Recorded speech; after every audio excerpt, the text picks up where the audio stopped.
बात करेंगे मध्य प्रदेश की। मध्य प्रदेश की राजनीति में हाईकोर्ट का फैसला अब सिर्फ एक सीट का मामला नहीं रह गया है। विजयपुर विधानसभा सीट पर कांग्रेस विधायक की जीत रद्द हो गई और बीजेपी नेता रामनिवास रावत को विजेता घोषित कर दिया गया। लेकिन इस फैसले के साथ 3 बड़े सवाल खड़े हो गए। चंबल की जातीय राजनीति पर इसका क्या असर पड़ेगा? भाजपा के अंदरूनी समीकरण क्या बदलेंगे? और क्या अब मोहन यादव सरकार पर कैबिनेट विस्तार का दबाव बढ़ेगा? मतपेटी में हार लेकिन अदालत में जीत।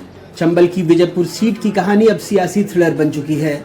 2024 के उपचुनाव में बीजेपी से कांग्रेस में आए मुकेश मल्होत्रा ने कांग्रेस से बीजेपी में गए रामनिवास रावत को करीब 7,000 वोटों से हराया था। रावत चुनाव हारे और मंत्री की कुर्सी गई, लेकिन अब हाईकोर्ट ने उस जीत को ही शून्य घोषित कर दिया है। 2024 विजयपुर के उपचुनाव में हिंसा के आरोपों के बीच कांग्रेस के मुकेश मल्होत्रा को 1,04,69 वोट मिले। बीजेपी से रामनिवास रावत को 93,105 वोट, 7,364 वोटों से मल्होत्रा ने मंत्री रावत को हरा दिया। लेकिन अब हाईकोर्ट का फैसला आया। कहा, वकालत पास मल्होत्रा ने चुनावी हलफनामे में आपराधिक मामलों की पूरी जानकारी नहीं दी। मल्होत्रा को 2014 में 210 पेड़ काटने का दोषी पाया गया। 1 साल की सजा हुई, लेकिन इसे पूरी तरह छिपाया गया। हलफनामे में झूठ लिखा कि उन पर लंबित 2 आपराधिक मामलों में आरोप तय नहीं हुए हैं, जबकि आरोप तय हो चुके थे। मल्होत्रा ने इन केसों को सिर्फ मौखिक बहस बताया था, जबकि ये 3 लोगों के साथ मारपीट, गाली गलौज के आरोप थे। मल्होत्रा ने आपराधिक रिकॉर्ड की जानकारी ऐसे अखबारों में छपवाई जिनका प्रचार प्रसार निर्वाचन वाले विजयपुर विधानसभा क्षेत्र में नहीं था। इसी आधार पर अदालत ने चुनाव रद्द कर दिया, रावत को विजयी घोषित कर दिया। वो उसने छुपाई अपने आपराधिक प्रकरण, जिन 2 में सजा हुई थी उनको छुपाया। जंगल काटने के प्रकरण को भी उन्होंने छुपाया। तो उस आधार पर मैंने रिट पिटीशन लगाई और वो छुपाने के कारण आज न्याय निर्णय आया है, उसको शून्य घोषित कर दिया है।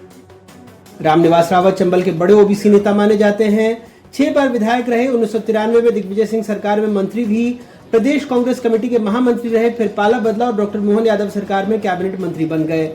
शपथ के दिन भी एक दिलचस्प घटना हुई। उन्होंने पहले राज्य मंत्री के रूप में शपथ ले ली। करीब 15 मिनट बाद दोबारा शपथ लेकर वो कैबिनेट मंत्री बन गए।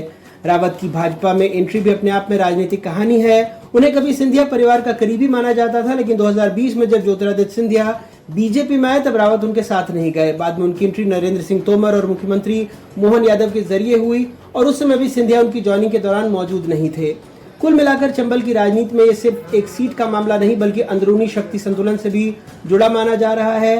हालांकि इस फैसले के बाद कांग्रेस ने भी मोर्चा खोल दिया है और सुप्रीम कोर्ट जाने का ऐलान किया है। भारतीय जनता पार्टी किस प्रकार से न्यायपालिका पे दबाव की राजनीति करती है, मैं समझता हूँ सर्वोच्च न्यायालय है, हाईकोर्ट के बाद सर्वोच्च न्यायालय भी है और मुकेश मल्होत्रा जी को न्याय मिलेगा, ऐसा मैं समझता हूँ। न्याय की इस व्यवस्था पे हमें भरोसा है और हम आज ही सुप्रीम कोर्ट में अपनी अपील दायर करेंगे, उसकी कानूनन प्रक्रिया निर्धारित करेंगे। इस पूरे घटनाक्रम का सबसे बड़ा असर कैबिनेट पर पड़ सकता है। वैसे पार्टी अभी वेट एंड वॉच की मुद्रा में है। न्यायालय का फैसला स्वागत योग्य है और मैं रावत जी को, एक वरिष्ठ नेता है, अनुभवी नेता है, उनको शुभकामनाएं देता हूँ। इन पर मुझे लगता है कि टिप्पणी करने से अच्छा है कि हम सबको इंतजार करना चाहिए। मध्य प्रदेश में अधिकतम 35 मंत्री हो सकते हैं, लेकिन फिलहाल मोहन यादव सरकार में 31 मंत्री ही हैं, यानी 4 पद अभी खाली हैं। और सवाल यह है कि क्या चंबल के इस बड़े नेता की वापसी के साथ कैबिनेट विस्तार भी होगा। 230 सदस्यीय मध्य प्रदेश विधानसभा में फिलहाल बीजेपी के 164 विधायक हैं, जबकि कांग्रेस के 65 और भारत आदिवासी पार्टी का 1 विधायक है।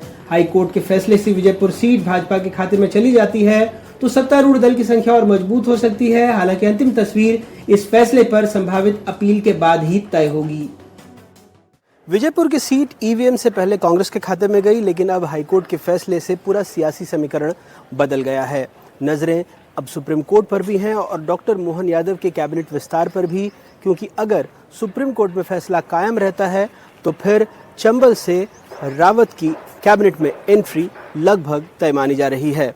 भोपाल से अपने कैमरा सहयोगी रिजवान खान और आकाश के साथ अनुराग द्वारी, एनडीटीवी।